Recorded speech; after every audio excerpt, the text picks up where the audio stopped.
ወበካልእ ሰንበት ተጋቡ ሁሉ ሀገር ከመ ይስምዑ ቃለ እግዚአብሔር ነው የሚለው።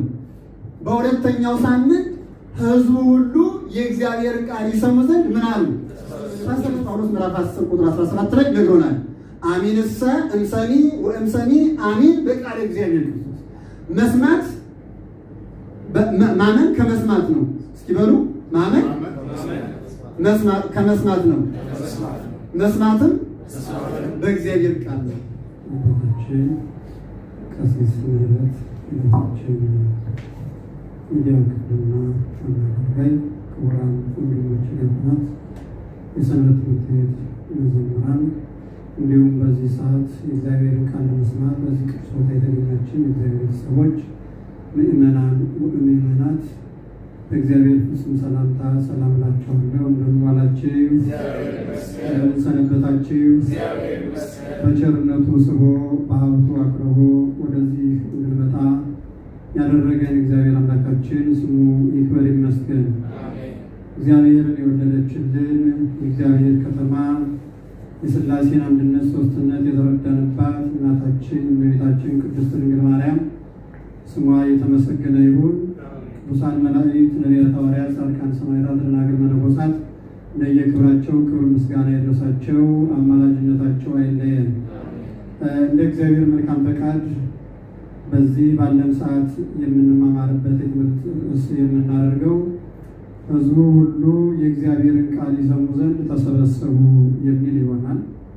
ሕዝቡ ሁሉ የእግዚአብሔርን ቃል ይሰሙ ዘንድ ተሰበሰቡ። በዚህ ኃይለ ቃል መነሻነት የእግዚአብሔርን ቃል እንማማራለን። ተምረን ለጥቅም እንዲሆንልን እግዚአብሔር ይርዳን። ሕዝቡ ሁሉ በምስቲ የእግዚአብሔርን ቃል ይሰሙ ዘንድ ተሰበሰቡ። ሕዝቡ ሁሉ የእግዚአብሔርን ቃል ይሰሙ ዘንድ ተሰበሰቡ። ይህንን ኃይለ ቃል የምናገኘው በሐዋርያት ሥራ ምዕራፍ 13 ቁጥር 44 ላይ ሲሆን የጻፈልን ደግሞ ሐዋርያው ቅዱስ ሉቃስ ነው። ቅዱስ ሉቃስ በቤተ ክርስቲያናችን እንደሚታወቀው ከ72ቱ አርድእት ሲሆን 2 መጻሕፍትን የጻፈልንና እንዲሁም በጽሑፍ አዋቂነቱና በስዕል ሳይነቱ የታወቀ እንደነበር ታሪኩ ገድሉ ያስረዳናል ማለት ነው። ቅዱስ ሉቃስ ወደ ክርስቶስ ሳይመጣ ወደ ክርስትና እምነት ሳይገባ አስቀድሞ ስጋዊ ሐኪም እንደነበረ መጽሐፍ ቅዱስ ይናገራል። ቅዱስ ጳውሎስም ሐኪሙ ሉቃስ እያለ ይጠራዋል። አስቀድሞ ስጋዊ ሐኪም ነበረ። በስጋ የታመሙትን ይፈውስ ነበረ። በሽተኞችን ያድን ነበረ። ይህንን ይሰራው የነበረውን ደግሞ ወደ ክርስቶስ ከመጣ በኋላ መንፈሳዊ ሐኪም ሆኖ በነፍስ የሚያክም፣ በነፍስ የተጎዱትን የሚጠግን፣ በነፍስ ስብራት የገጠማቸውን ሰዎች ከስብራት የሚያወጣ የሚጠግንና መንፈሳዊ ሐኪም እንደሆነ ገድሉ ያስረዳል እና በስዕል ሳይነቱ ታዋቂ እንደመሆኑ ለመጀመሪያ ጊዜ የእመቤታችን ቅድስት ድንግል ማርያምን ስዕል ስሏል። በመልክዓ ስዕል ተጽፎ እንደምናነበው ማለት ነው። እንዳውም የእመቤታችንን ስዕል እየሳለ ለምዕመናን ይልክላቸው ነበርና በዚህ ተመቅኝቶ ንጉሡ ቀኝ እጁን እንደቆረጠውና እመቤታችን ብርህት እጅ የብርሃን እጅ እንደቀጠለችለት ገድሉ ይነግረናል። ስለዚህ ቅዱስ ሉቃስ በስዕል ሳይነቱ የተዋጣለት እንደነበረ ሁሉ በጸሐፊነቱም የታወቀ ነው። ታሪክን ከታሪክ አያይዞ በመጻፍ የታወቀ ነው። ወንጌሉን ሲጀምር ሌሎች ወንጌልን ሊጽፉ ጀምረው አልተሳካላቸውም፣ ለእኔ ግን ተሳካልኝ፣ ተከናወነልኝ ብሎ ከጀመረ በኋላ የቅዱስ ዘካርያስንና የቅድስት ኤልሳቤጥን ታሪክ አምጥቶ የእነዚህ ካፈጁ በኋላ እንዴት እንደወለዱ ካሳየ በኋላ እንደገና እመቤታችን በድንግልና እንዴት እንደወለደች፣ እንደጸነሰች፣ እንደወለደች ለማስረዳት ታሪክን ከታሪክ በማያያዝና ምንም ነገር ለሰው ሳይረዳ እንዳይቀር በማለት እያንዳንዱን ጽሑፍ ገልጦ የጻፈ በጸሐፊነቱም የታወጣለት ሐዋርያ ነው። የሉቃስ ወንጌል ብለን በስሙ የምንጠራውንና የሐዋርያት ሥራ መጽሐፍን የጻፈልን ይሁ ሐዋርያ ነው። የጻፈው ለአንድ ሰው ነው። ቴዎፍሎስ ይባላል ወይም ታኦፊላ ይባላል። በሁለቱም ይጠራበታል። ይሄ የአንድ ሀገር ገዥ ነበረ። አስተምሯቸው በሚሄድበት ጊዜ በቃል ያለ ይረሳል፣ በመጽሐፍ ያለ ይወረሳል። ስለዚህ አባታችን ጌታ ያስተማረውን ወንጌልና የሐዋርያትን ገድል ጽፈን ስጠን አለው ማለት ነው።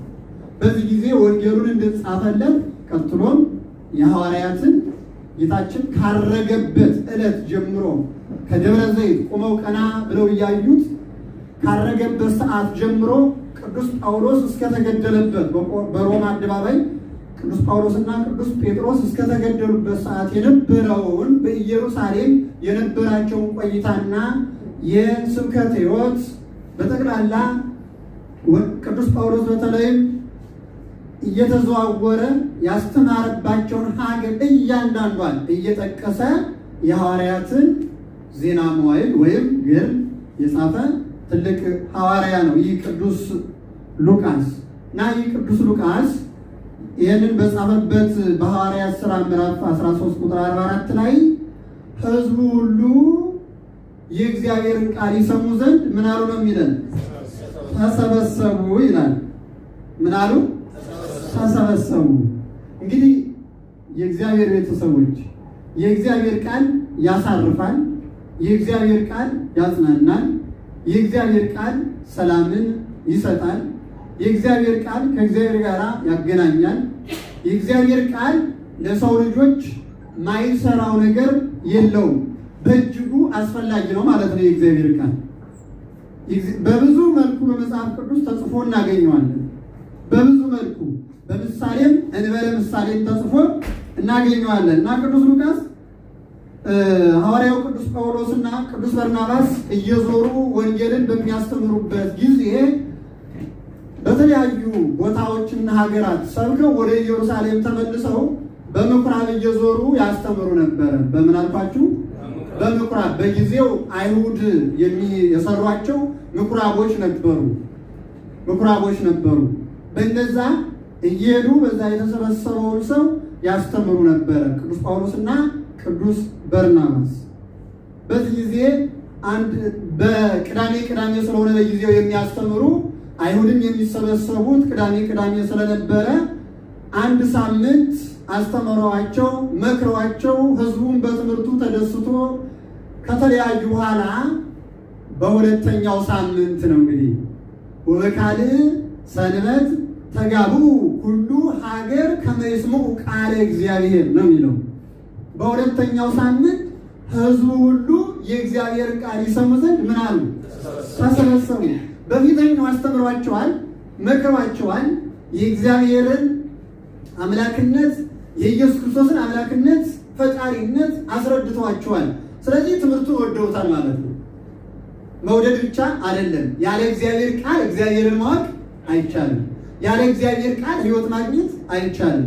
ያለ እግዚአብሔር ቃል አይደለም መንፈሳዊ ሕይወት ማቃናትና ማስተካከል ቀርቶ ስጋዊ ሕይወታችን እንኳን የተበጣጠሰ መልክ ያጣ ነው የሚሆነው። ሚመና መልክ ያጣ ከእግዚአብሔር ቃል የራቁ ሰዎች ሰላም አይኖራቸው፣ የሚገርማቸው ደስታ አይኖራቸው፣ መረጋጋት አይኖራቸው።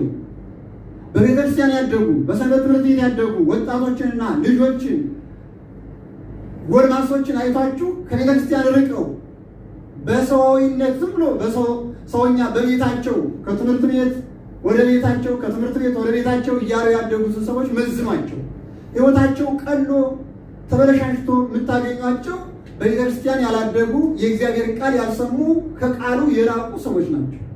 እና እነዚህ ሰዎች ቃሉ አሳራፊ፣ ቃሉ ሰላምን የሚሰጥ፣ ቃሉ የሚያጽናና መሆኑን ስለተረዱ የመጀመሪያው ሳምንት የተማሩት ሁሉ ከጥቂቶች በቀር ይላል ቅዱስ ሉቃስ ይጽፍልን፣ ከጥቂት ሰዎች በስተቀር ሕዝቡ ሁሉ የእግዚአብሔር ቃል ይሰሙ ዘንድ ምን አሉ? ተሰበሰቡ ይላል። ምንኛ መታደል ነው! የእግዚአብሔር ቃል ለመስማት መሰባሰብ በጣም መታደል ነው።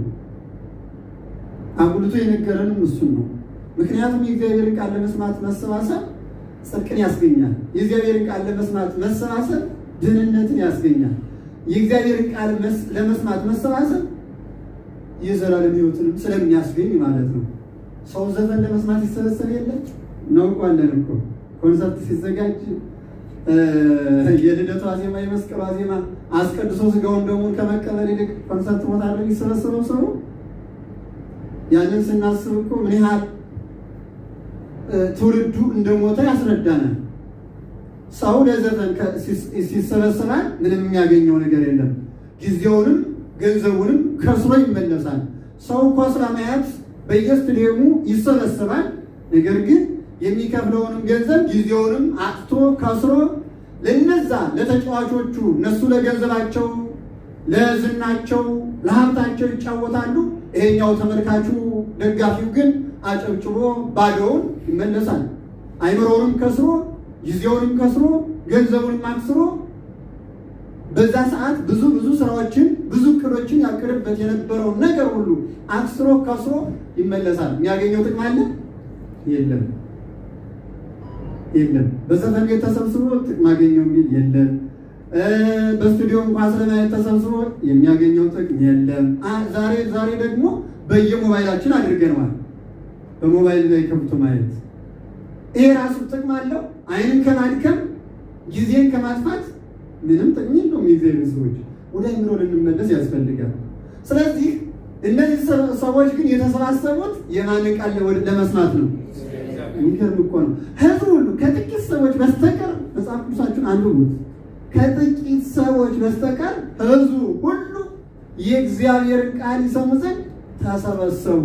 እንደውም እኔ በግዕዙ ተርጉም የሆነው እንጂ አማርኛውማ ሀገሩ ሁሉ ነው የሚለው። የሚገርማቸው ሁሉ ሀገር ነው የሚለው ግዕዙ። ስንተረጉመው ግን ሀገር ማለት ሰው በሚለው ስለሚተረጎም ህዝቡ ሁሉ ብለን ነው በቤተክርስቲያናችን የምንተረጉመው እንጂ መጽሐፍ ቅዱስማ ሀገሩ ሁሉ ብሎ ነው የተረጎመላችሁ 66ቱን ስታነቡት። ይህ ማለት እንግዲህ ሁሉም በሀገር ያለው ሰው ሁሉ ለመስማት መጥቷል። እንዲህ ያጓጓቸው የእግዚአብሔርን ቃል ለመስማት የጓጉ ህዝቡ ሁሉ የሀገሩ ህዝብ ሁሉ የተሰበሰበ የነ ቅዱስ ጳውሎስን የቅዱስ በርናባስን ቃል የእግዚአብሔርን ቃል ለመስማት የእነሱን ትምህርት ለማዳመጥ ህዝቡ ሁሉ የተሰበሰቡ ምን ሊያገኙበት ነው? ለምንድን ነው ይባል የእግዚአብሔር ቃል ለመንፈሳዊ ህይወታችንም ለአይምሯችንም ለስጋዊ ህይወታችንም ለማንነታችንም በእጅጉ አስፈላጊ ነው። ያለ እግዚአብሔር ቃል የምትኖር ነፍስ ከባህር እንደወጣ አሳ ነው የምትሆነው። ከባህር የወጣ አሳ ህይወቱ ሊቆይ ይችላል? አይችልም። ብዙ ወንድሞች እህቶች የሚታለሉት የእግዚአብሔር ቃል ባለማወቅ ነው። በነገራችን ላይ በተለይ በስደት ዓለም የሚኖረው ስንቱ ሌባና ሞላጫ በቤተክርስቲያንና በገዳም ስም የሚበላው ሁሉ የእግዚአብሔር ቃል ካለማወቅ የተነሳ ነው። ሁሉ የሚነግረን ሁሉ እውነት ይመስለናል። ካለማወቃችን የተነሳ እንዲህ ይህንን ካልረዳህማ አለቀልህ ይለናል። እኛ ደግሞ የእግዚአብሔር ቃል አልሰማንም አላወቅንም፣ ፈርተን ገንዘባችን እንሰጠዋለን። ብልጡ ይከብርበታል፣ እኛ እንሰራለን። እሱ ይዝናናበታል፣ እኛ እንደክማለን። ስለዚህ የእግዚአብሔርን ቃል መስማት በብዙ ነገር ከመክሰር ያተርፈናል። የእግዚአብሔር ቤተሰቦች በብዙ ነገር እንዴት እንከስራለን? በነፍስ እንከስራለን፣ በስጋ እንከስራለን፣ በአይምሮ እንከስራለን። በስጋ ሕይወታችን በመንፈሳዊ ሕይወታችን እያንዳንዱ ምስቅልቅሉ የሚወጣ የእግዚአብሔር ቃል ባለመስማት ነው። እነዚህ ሰዎች ስለተረዱ የእግዚአብሔር ቃል ይሰሙ ዘንድ ተሰበሰቡ። የእግዚአብሔር ቃል ስንሰማ የእግዚአብሔር ቃል መስማት ምን ያመጣልናል የሚሉትን አይተን እንጨርሳለን። የእግዚአብሔር ቃል መስማት ለምን ይጠቅማል? አንደኛ ለእምነት እና እምነትን ያሳድጋል፣ ወይም እንድናምንና በእምነታችን እንድናድግ ያደርገናል። እስኪ እንድናምን በሉ። እንድናምንና በእምነታችን እንድናድግ ያደርገናል። ይሄ በሮሜ መልእክቱ ቅዱስ ጳውሎስ ምዕራፍ 10 ቁጥር 17 ላይ ነግሮናል። አሚንሰ እምሰሚ ወእምሰሚ አሚን በቃለ እግዚአብሔር ክርስቶስ። መስማት ማመን ከመስማት ነው። እስኪ በሉ ማመን ከመስማት ነው። መስማትም በእግዚአብሔር ቃል ነው። ማመን የሚቻለው ከመስማት ነው። መስማት ደግሞ የእግዚአብሔር ቃል ሲሆን ነው ጤናማ እምነት የሚሆነው ማለት ነው። ጤናማ ማኝ የሚሆን የእግዚአብሔር ቃል ሲሰማ ነው። የእግዚአብሔር ቃል ካልሰማ ጤናማ ሊሆን ይችላል እንዴ? አይችልም። የእግዚአብሔር ሰዎች አይችልም። እምነቱ ጎደሎ ነው የሚሆነው፣ ወይም እምነቱ ትክክለኛ ነው ብሎ ይዞት ክህደቱን ሊያገኘው ይችላል። መናፍቃኑ በዚህ ነው የተጎዱት።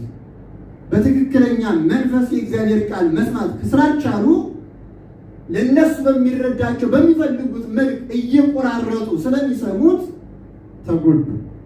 ስለዚህ እንድናምንና በእምነታችን እንድናድግ ያደርጋል። የእግዚአብሔር ቃል ስንሰማ የእግዚአብሔር ቃል የሰሙ ሁሉ ነው ወደ እግዚአብሔር ዞር አሉ የሚለን የሐዋርያት ሥራ ስናነብ የእግዚአብሔር ቃል የሰሙ ሁሉ ወደ እምነት ይመጣሉ። የእግዚአብሔር ቃል የሰሙ ሁሉ ወደ እግዚአብሔር ይቀርባሉ። የእግዚአብሔር ቃል የሰሙ ሁሉ ከኃጢአት ተለይተው በጽድቅ መኖር ይችላሉ የእግዚአብሔር ሰዎች። ስለዚህ ነው ወንጌል እንማር፣ ወደ ቤተክርስቲያን እንምጣ እያለች ቤተክርስቲያን ሁልጊዜ የምታስተምረው። ለምን? የምናምነው ስንሰማ ነው። የምንሰማው ደግሞ የእግዚአብሔር ቃል ሲሆን ነው። የሚሰሙ ብዙ ነገሮች አሉ። በዓለማችን ብዙ ነገር እንሰማለን። እንደምታውቁት አሁን ሚዲያው ብዙ ያሳየናል አይደል እንዴ? ቲክቶኩ ምኑ ስንት ነገር አለ። ያውም አጠር አድርጎ ለእኛ አይምሮ የሚመች አድርጎ ማዘናጊያ ይባላል። ምክንያቱም አይምራችን አጫጭር ነገር ብቻ እንዲፈልግና ረዘም ያለ ነገር እንዳንሰማ። በነገራችን ላይ በሚዲያ መስማትና እዚህ መጥቶ መማር በጣም ልዩነት አለ። ይሄን ማወቅ አለባችሁ። አይ እንዲህ ስብከት በየሚዲያው መስማት እንችልም እንዴ? እነሱ በቃ ላልቻሉ ነው። ይችልማ መጥቶ ነው መማር ያለበት። እዚህ ስንመጣ ስንት ነገር እናገኛለን መስላችሁ? አንደኛ ወደዚህ መምጣታችን በራሱ ጽድቅ ነው። በነገራችን ላይ በራሱ ወደዚህ መምጣታችን ጽድቅ ነው። ወደ ክርስቲያን ስንመጣ ማለት ነው። እንዲሁ ዝም ብሎ የሚቀር አይደለም። ታዲያ ገዳም የምንሄደው ለምንድን ነው? ለመጽደቅ አይደል እንዴ? ወደ ተለያዩ አድባራትና ገዳማት የምንጓዘው ጉዞ የምናደርገው ለምንድን ነው? ለመጽደቅ እኮ ነው፣ ለጉብኝት አይደለም። መምጣታችን በራሱ ጽድቅን ያስገኛል መምጣታችን። ስለዚህ ያ ምንድን ነው? ጉልበታችንን አሰራ ነው። ጉልበት የማን ስለሆነ? የእግዚአብሔር ስለሆነ። አያችሁ፣ ከመለስሙ ለኢየሱስ ክርስቶስ ይስግድ ኩሉ ብርክ፣ ጉልበት ሁሉ ለኢየሱስ ክርስቶስ ሊሰግድ ሊንበረከክ ያስፈልገዋል ይላል ቅዱስ ጳውሎስ። ስለዚህ ወደዚህ ስንመጣ አካሌ ያንተ ነው፣ አካሌን ራሱ ይህን ስጋዬን ለአንተ ይዤ እመጣለሁ።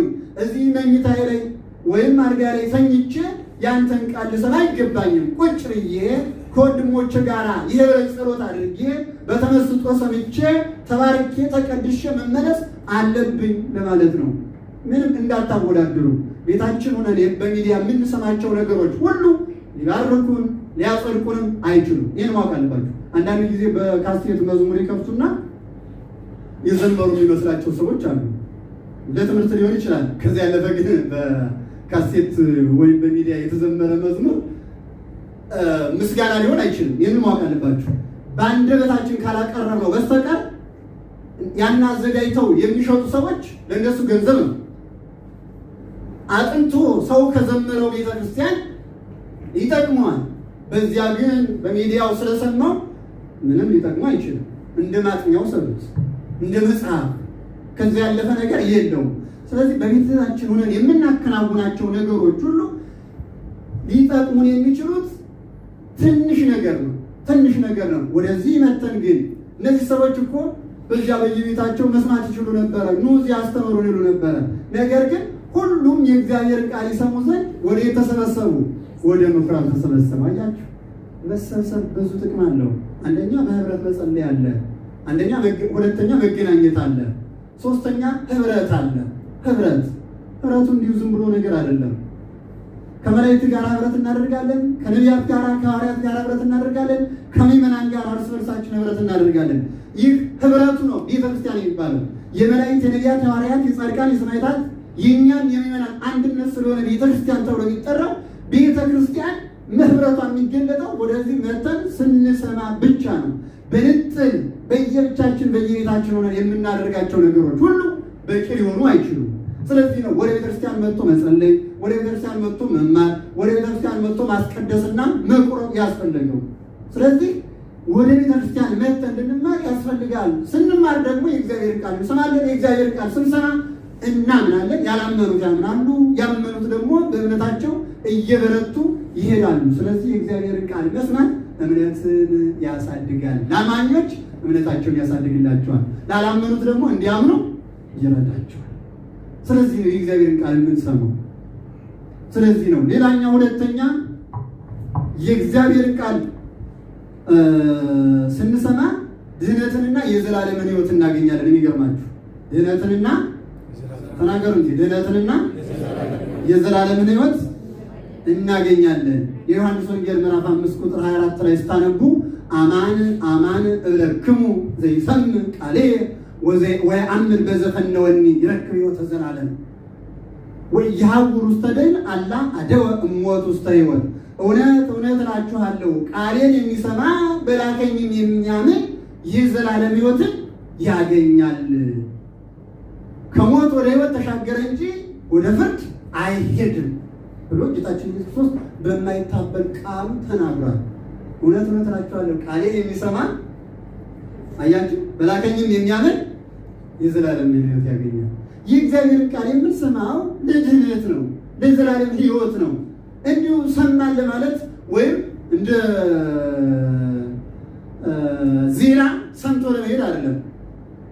ሰምተን ለመሄድ አይደለም። ሰማን እገሌ የሚባለው ሰባኪ፣ እገሌ የሚባለው መምህር፣ እገሌ የሚባሉት አባት፣ እገሌ የሚባሉት ካህን፣ እገሌ የሚባለው ዲያቆን አስተማረን፣ ይህንን ነገር ነገረን ብለን እንድናወራው አይደለም። ያንን ሰምተን የዘላለም ሕይወት እንድናገኝበት ነው።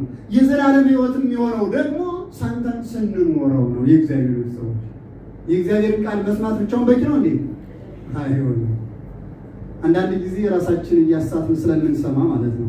ራሳችን እያሳትን ስለምንሰማ የእግዚአብሔርን ቃል የሰማ እንደ ቃሉ መኖር አለበት። ሁልጊዜ የምንሰማው እኮ በሕይወታችን ስላልተተገበረ ነው እንጂ ተግባራዊ ብናደርገው እኮ ኑሮ ቃሉ በውስጣችን ቢሰራ ኖሮ ምንም ሁልጊዜ መስማት ላይጠበቅብን ይችላል። ዛሬ ግን እያንዳንዱን ቃል እየሰማን እንኳን አንድ ቃል ተግባራዊ ማድረግ አልቻልንም የእግዚአብሔር ሰዎች። ስለዚህ የእግዚአብሔርን ቃል መስማት የዘላለም ሕይወት ያስገኛል። ወደ ፍርድ ሳይሆን ወደ ሕይወት ያሻግራል። ይህንን ለማግኘት የእግዚአብሔርን ቃል ለመስማት ተሰበሰቡ። እኛም መሰባሰብ አለብን። አያችሁ፣ የእግዚአብሔርን ቃል ለመስማት መሰባሰብ አለብን።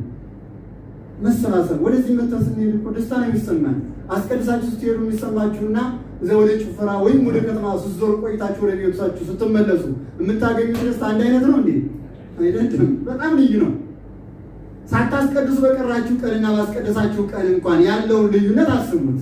ወደ ቤተክርስቲያን መጥታችሁ አንድ አቡነ ዘበሰማያት ጸልያችሁ ስትሄዱና ቤታችሁ ስታረፉ ያለውን ልዩነት አስቡት። ምክንያቱም እዚህ ተባርካችሁ በመንፈሳዊ ሕይወታችሁ በሥጋ ሕይወታችሁ በረከተ ሥጋ በረከተ ነፍስ አግኝታችሁ ከመላእክት ጋር ተገናኝታችሁ እግዚአብሔር ጋር ተገናኝታችሁ ስትመለሱ ከምዕመናን ጋር ህብረት አድርጋችሁ ስትመለሱ፣ እዚያ ግን ባዶ ነው። ባዶነት የሚሰማን እኮ ከቃሉ ስለምንረቅ ነው። የእግዚአብሔር ሰዎች ብዙ ሰው ሲጨነቅ የሚኖረው የእግዚአብሔር ቃል ያሳርፋል፣ የእግዚአብሔር ቃል ያጽናናል እኮ። ስለዚህ ቃሉን ለመስማት መሰባሰብ ያስፈልጋል፣ መሰባሰብ ያስፈልጋል። ለቃሉ ጊዜ ካልተሰጠ ለማን ይሰጣል? እነዚህ ሰዎች እኮ ጊዜ ሰጥተው ነው። በሁለተኛው ሳምንት አለ ከጥቂት ሰዎች በስተቀር ሰው ሁሉ የእግዚአብሔር ቃል ይሰሙ ዘንድ ምን አሉ? ተሰበሰቡ። የሚገርም እኮ ነው። ስንት የሚሰማ ነገር አለ። እውነት ነው። ምንም የሌለ ነገር አለ። ዛሬ ሞልቷል። ዓለሙ ቤታችን ላይ አቅርቦልናል። በእጃችን በያዝነው ሞባይል እኮ ሁሉም ነገር ማየት እንችላለን። ግን ይጠቅማል እንዴ? አይጠቅምም።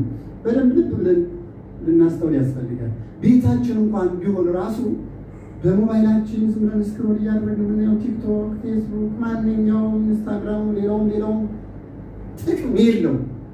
አይምሮን ከማቆሸሽ፣ ሰላም ከማሳጣት፣ ከማዘናጋት በስተቀር የሚጠቅም ነገር አለው? ተጠቅማችሁ ታውቃላችሁ? የለም።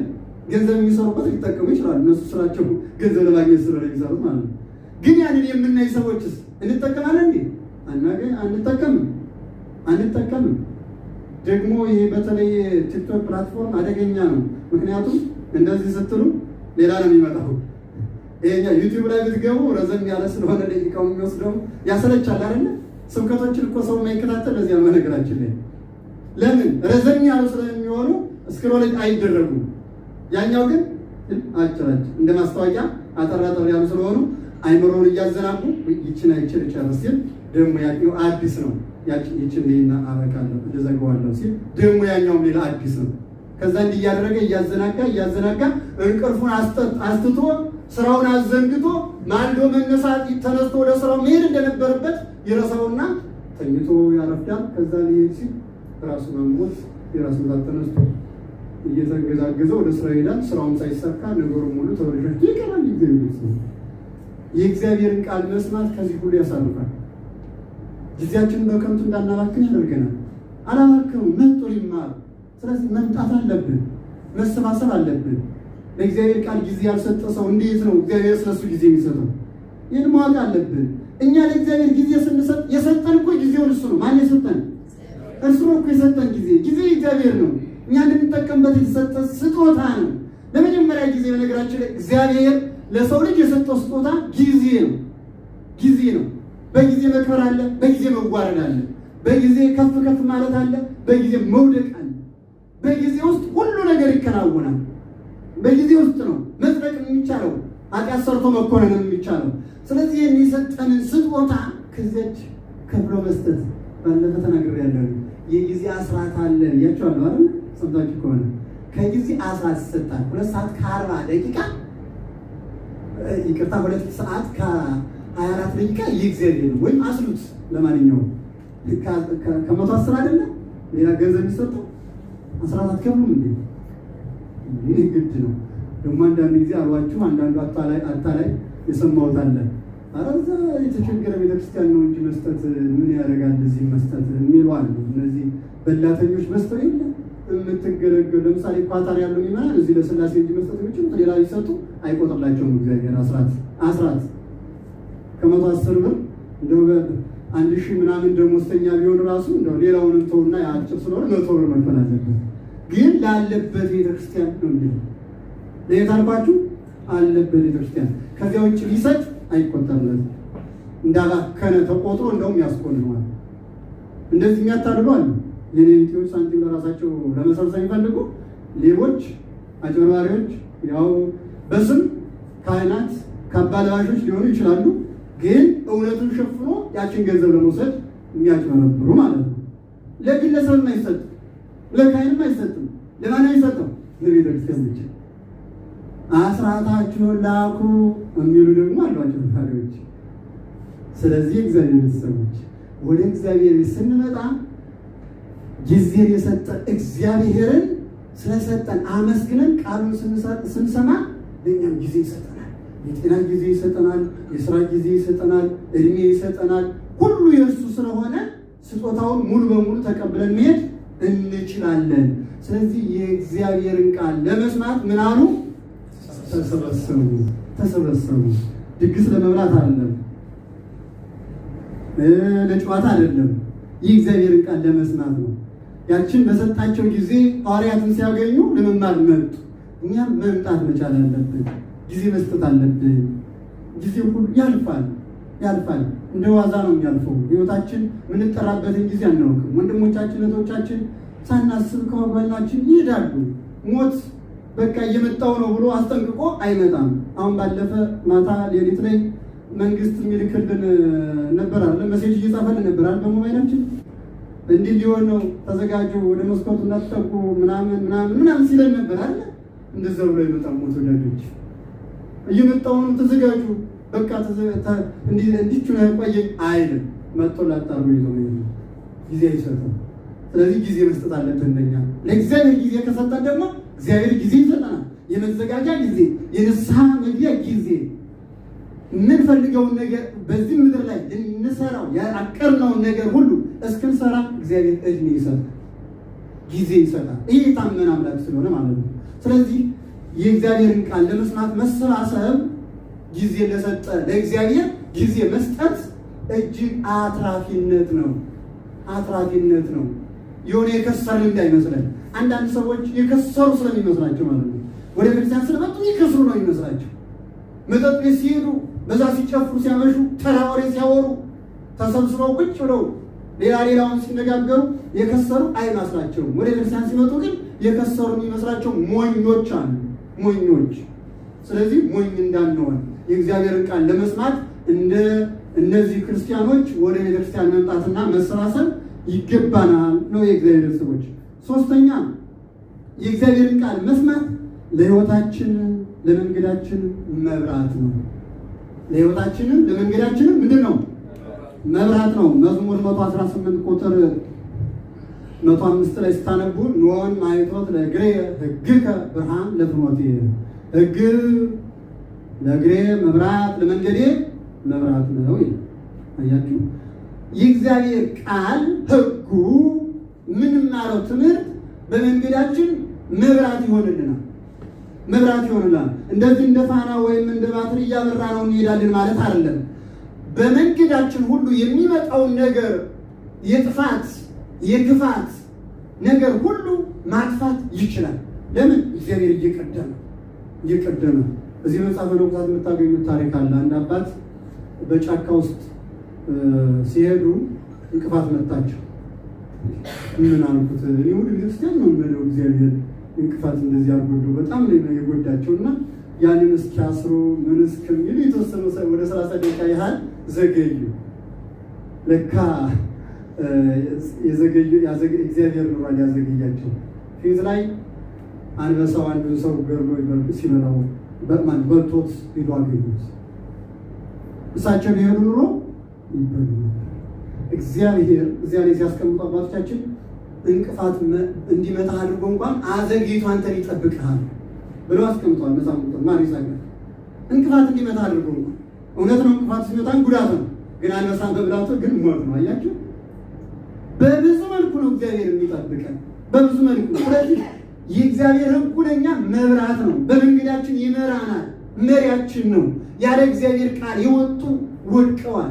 ያለ እግዚአብሔር ቃል የወጡ ተሳስተዋል። ያለ እግዚአብሔር ቃል የወጡ ራሳቸውን ዘንግተው ከጽድቅ ወጥተው በኃጢአት ራሳቸውን እየወጉ ወደ ሲኦል ጥለዋል። የእግዚአብሔር ሰዎች የእግዚአብሔር ቃል በብዙ ነገር ነው የሚጠብቀን።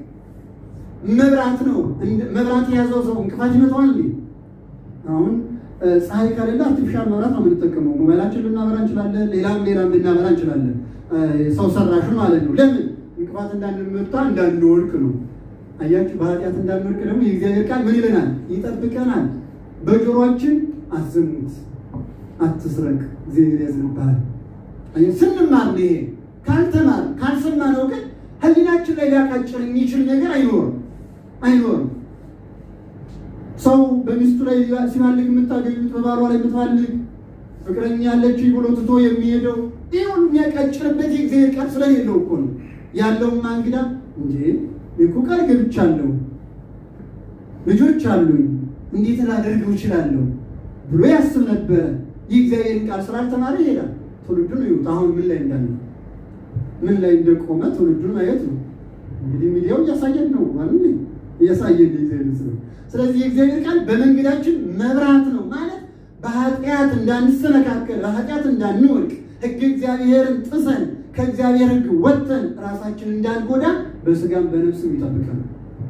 በስጋም በነፍስም አንድ ሰው ሲዘሙት በነፍሱ ብቻ ነው የሚጎዳው፣ በስጋውም ቤቱን ይፈታል፣ ልጆቹ ይበተናሉ፣ ትዳሩ ይፈርሳል፣ ያማረ ማንነቱ ሁሉ ይጎሳቆላል፣ ጉስቁልና ይመጣል። ትዳር ሲፈርስ ልጆች በሚገባ ማድረግ ሲገባቸው ወደማይገባ ህይወት ይገባል። እንደምታውቁት ነው የእግዚአብሔር ሰዎች። ስለዚህ የእግዚአብሔር ቃል ምንድን ነው አለ? ለእግራችን መብራት ነው፣ ለመንገዳችን መሪ ነው።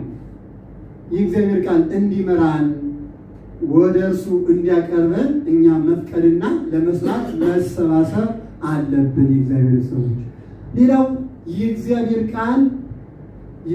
ቃል መንፈስ ነው፣ ህይወት ነው።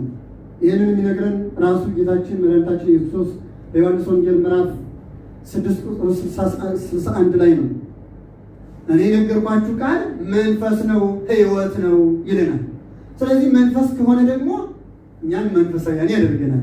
ህይወት ከሆነ እኛን የዘላለም ህይወት ያስታጥቀናል ማለት ነው። የዘላለም ህይወት ያስታጥቀናል። የዘላለም ህይወትን ለመታጠቅ መንፈሳውያን ለመሆን የእግዚአብሔር ቃል መስማት ያስፈልጋል። የእግዚአብሔር ሰዎች ስለዚህ የእግዚአብሔር ቃል ስንሰማ የማናገኘው ነገር የለም። የዘላለም ሕይወት እናገኛለን። ያላመኑት ያምናሉ፣ ያመኑት በእምነታቸው ያድጋሉ፣ ይበረታሉ፣ ይጽናናሉ። ለመንገዳችን መሪ ይሆነናል። እንደ መብራት እንደ ፋና እያበራኛን እየጠበቀ ከመሰነካከል አውጥቶ ወደ ዘላለም ሕይወት ያደርሰናል። መንፈስ ነውና መንፈሳውያን ያደርገናል። መንፈሳዊ ያልሆነ ሰው ከመንፈሳዊው ከእግዚአብሔር ጋር ሊገናኝ ስለማይችል ስጋዊ ሆኖ በስጋዊ ማንነት እየተመላለሰ ገነት መንግስተ ሰማያት መግባት ስለማይችል መንፈሳዊ ያደርገናል። የእግዚአብሔር ሕይወት ስለሆነ የዘላለም ሕይወትን ያስታጥቀናል። ስለዚህ ነው የእግዚአብሔርን ቃል ይሰሙ ዘንድ ምን አሉ? ተሰበሰቡ። እና አሁንም ምእመናን የእግዚአብሔር ቃል ተናግረን አንጨርሰው፣ ብዙ ነገር ያተርፍልናል። በሕይወታችን ስንሰማው ውለን ስንሰማው ብናድር አንጠግበውም። የእግዚአብሔር ቃል አይጠገብም። አንዱ ተናጋሪ ቁጭ ሲል ሌላው ተናጋሪ ተነስቶ ሊናገር የእግዚአብሔር ቃል ይጠገባል እንዴ? ለትምህርተ መጽሐፍሰ አልቦ ዘይጸግቦን አለ ቅዱስ ቄርሎስ ለጰላዲዮስ በላከው መልእክቱ ምዕራፍ 1 ቁጥር 1 ላይ የመጻሕፍትን ትምህርት የሚጠግባቸው የሚሰለቻቸው የለም። በተለይ ደግሞ ጥበብን ለሚፈልጉ የዘላለም ሕይወት ያለው እውቀትን ለሚፈልጉ የሚጠግባቸው የለም ይላል። የእግዚአብሔር ቃል አይጠገብም አይጠገብም። ይህን የማይጠገብ የእግዚአብሔር ቃል ለመስማት መሰባሰብ ደግሞ ደስታን ያመጣል። አያችሁ፣ ስንሰማው ደስታን ነው የምናገኝ። እናርፋለን። ስንጨነቅ የነበር እውነቱን ተረድተን እንደው አሁን በቃ ሰዎቹ የሚሉት ሁሉ በየሚዲያው የሚወራ ሁሉ እንደው ብዙ ነገር አለ የሚገርማችሁ ማለት ነው። የሚያስፈራራለ ይህን ካላደረጋችሁ ይሄ ይሆንባችኋል፣ ይህን ካላደረጋችሁ ይሆንባችኋል። የራሱን ገንዘብ የሚሰራ ብዙ አለ። ያንን እንረዳውና እውነት ነው ሐሰት ነው የሚለው ጠይቀን እንኳን መረዳት የምንችለው ወደ ቤተክርስቲያን ለመስማት ስንሰባሰብ ነው። ቅዱስ ጳውሎስም ሲናገር በዕብራውያን መልእክቱ መሰባሰባችንን አንተው፣ አንዳንዶች ይህንን ከዚህ ስተው እንደወጡ ሁሉ መሰባሰባችንን እናንበላለን አንተው። ስለዚህ እግዚአብሔር ሰዎች የእግዚአብሔርን ቃል መስማት ስለሚያሳርፈን፣ የእግዚአብሔርን ቃል መስማት ሰላምን ስለሚያስገኝልን፣ የእግዚአብሔርን ቃል መስማት የዘላለም ሕይወትን ስለሚያወርሰን፣ የእግዚአብሔርን ቃል መስማት በስጋችንም በነፍሳችንም የደስ የሚል ኑሮ እንድንኖር ስለሚያደርገን የእግዚአብሔርን ቃል ለመስማት መሰባሰብን አንዘንጋ፣ ወደኋላ አንበል። የእግዚአብሔር ቃል መስማትን የመሰለ ነገር ስለሌለ እድሜ ልካቸውን የሚኖሩ አሉ የእግዚአብሔር ቃል በመስማት።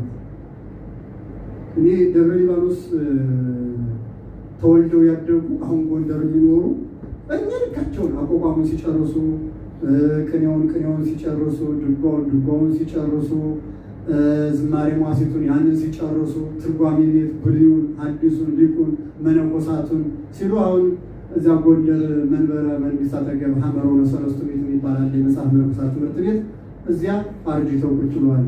እና በቃ ምንም ሳይፈይዱ አረጁ። ምን ማለት ነው? ከዚህ የበለጠ ምን አለ በዚህ አለ? ሌላው እኮ ከንቱ ነው። ትዳር የያዙትም ትተውት ይሄዳሉ።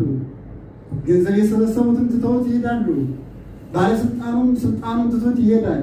እኔ የሰበሰብኩት እኮ የዘላለም ሕይወትን የሚያስታጥቅ ትጥቅ ነው አሉ የእግዚአብሔር ሰዎች፣ ትጥቅ ነው።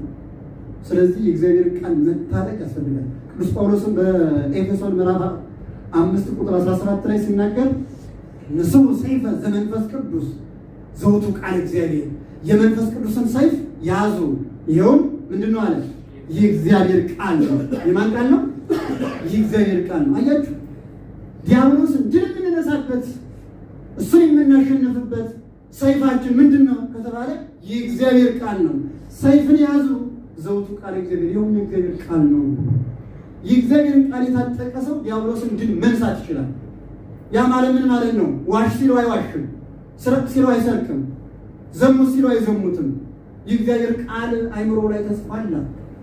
ስለዚህ የእግዚአብሔር ሰዎች የእግዚአብሔር ቃል ይሰሙ ዘንድ እንደተሰባሰቡት እኛም እየተሰባሰብን ቃል እግዚአብሔር እንድንሰማ፣ በቃል እግዚአብሔር እንድንታነጽ፣ ህብረታችንን በቃል እግዚአብሔር እንድንገል እግዚአብሔር አምላካችን ይፍቀድልን። ህዝቡ ሁሉ በሉሲ የእግዚአብሔር ቃል ይሰሙ ዘንድ ተሰበሰቡ። እንግዲህ አሁን ሁለተኛ ቀናችን ነው። ሳምንታዊ ጉባኤያችንን ከጀመር እየተሰባሰብን መማር ያስፈልጋል። እንደው ይህንንም ርዕስ ያደረግነው ዛሬ ያልመጡም እንደው ድንገት ከፍተው ሚዲያ ላይ ካዩ እንዲሰሙና እንዲመጡ እያስተዋወቅን ነው፣ እየተናገርን ነው፣ ቤተክርስቲያንም እየተናገርን ነው። ስለዚህ መተን መስማት አለብን። አጭር ሰዓት አሁን ከሳምንቱ እንዳልኳችሁ 2 ሰዓት ከ40 ደቂቃ አካባቢ አሁን 10 ሰጣችሁ ታውቃላችሁ። የሰጠ እስቲ እጁ ነው የእግዚአብሔር ነው። ሰርቃችሁኛል ተብለናል በሚልክያስ ሰርቃችሁኛል። ምንድን ነው የሰረቅን ብትሉኝ አስራት በኩራቴን ነው ይላል። ስለዚህ ከሰዓት አስራት አለ አላዋጣንም። ቢያንስ ይችን እንጠቀማለን። 1 ሰዓት ተኩል ያህል ነው የምንቆየው ማለት ነው። በጠቅላላ ጸሎቱንም ምኑንም አድርገን አሁን ስንበረታ መጻሕፍቶች ይኖሩናል። ጸሎቱን በአማርኛ እናደርገዋለን ሁሉን እንዲያሳትፍ ውዳሴ ማርያም ነው። ስለዚህ እየተሰባሰብ ጓደኞቻችሁንም የምታውቋቸውን ሁሉ ሜሴጅ እየላካችሁ ኑ ጉባኤ ተጀምሯል። ሳምንታዊ ጉባኤያችን ስለተጀመረ እየጸለይን እየተማርን ከእግዚአብሔር ጋር እየተገናኘን ቢያንስ ከሳምንት 1 ቀን ለእግዚአብሔር ጊዜ እንስጥ። የጉባኤ ቀን ነው። የቅዳሴያችን ቀን ዓርብ ነው። ዛሬ ደግሞ የጉባኤ ቀን ነው። ስለዚህ የጉባኤ ቀናችንን ልንጠቀምበትና እየተሰባሰብ እንደነዚህ ቅዱስ ጳውሎስና ቅዱስ በርናባስን ሊሰሙ እንደተሰባሰቡ ሰዎች እየተሰባሰብ የእግዚአብሔርን ቃል መስማት ያስፈልጋል ማለት ነው። ከሰማን ደግሞ እግዚአብሔር ከኛ ጋር ይሆናል። ለምን? ጊዜ ለሚሰጡት ጊዜ ስለሚሰጥ፣ የሚወዱትን ይወዳል፣ የሚታዘዙትን ይረዳል። እግዚአብሔር እንደ ሰው አይደለም። አንድም ቀን ወደዚህ መጣናትን ይዘነጋ ዘንድ አመፀኛ አይደለም። ጳውሎስ እኮ የሰራችሁትን ስራ ሁሉ ይዘነጋ ዘንድ አመፀኛ አይደለም ያለው። ስለዚህ አመፀኛ ስላልሆነ እግዚአብሔር እየመጣ ልንማርና ራሳችንንም ልናስተካከል ከእሱ ጋር ልንኖር ያስፈልጋል። ያስተማረን የመከረን የገሰጸን የአባቶቻችን አምላክ እግዚአብሔር አምላካችን ስሙ የተመሰገነ ይሁን። ወስብሐት ለእግዚአብሔር። ይቆየን።